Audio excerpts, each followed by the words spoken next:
وراثت جو چھوڑے ہیں لڑکوں کو بھی ملے گی، لڑکیوں کو بھی ملے گی، یہ تھوڑی ہو تو بھی ملے گی، زیادہ ہو تو بھی ملے گی، کس قسم کا مال ہو تو بھی ملے گی۔ مما قل منہ او کثر، کیا حکمت اللہ نے استعمال فرمائی؟ دو باتیں اس میں ہیں، مما قل منہ او کثر، وہ مال چاہے تھوڑا ہو یا زیادہ ہو۔ جب مال کم ہوتا ہے تو کیا بولتے ہیں؟ بھائی کمزور ہے، بہنوں کو بولیں گے بھی آپ لے کے کیا کرتے، آپ اچھے ویل سیٹل ہیں، تھوڑا ہی مال ہے، آپ بھائیوں کو دے دو، آپ چھوڑ دو، آپ مطالبہ مت کرو، آپ ڈیمانڈ مت کرو، آپ معاف کر دو۔ تھوڑا مال ہے تو لوگ کیا کرتے ہیں؟ دینا اور تقسیم کرنا ضروری نہیں سمجھتے ہیں۔ اللہ نے فرمایا تھوڑا ہو تو بھی تقسیم ہوگا۔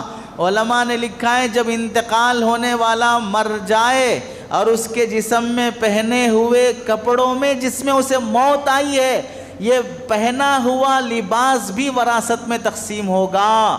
اگر وہ مرتے وقت اس کے جیب میں 5 روپے کا سکہ تھا، وہ 5 روپے کے سکے میں بھی وراثت جاری ہوگی۔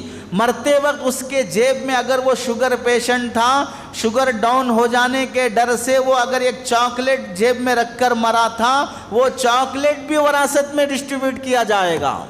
مما قل منہ او کثر، کوئی فرق نہیں ہے چھوٹی چیز ہے کہ بڑی چیز ہے۔ لوگ کیا کرتے ہیں؟ چھوٹی چیزوں میں وراثت کا شمار ہی کیے بغیر، میت انتقال ہو گئی، انتقال ہونے پر اسے غسل دینے کے لیے نئے برتن خرید کر لائیں گے مارکیٹ سے، غسل دینے کے بعد وہ برتن یا تو توڑ دیے یا تو صدقہ خیرات میں دے دیے۔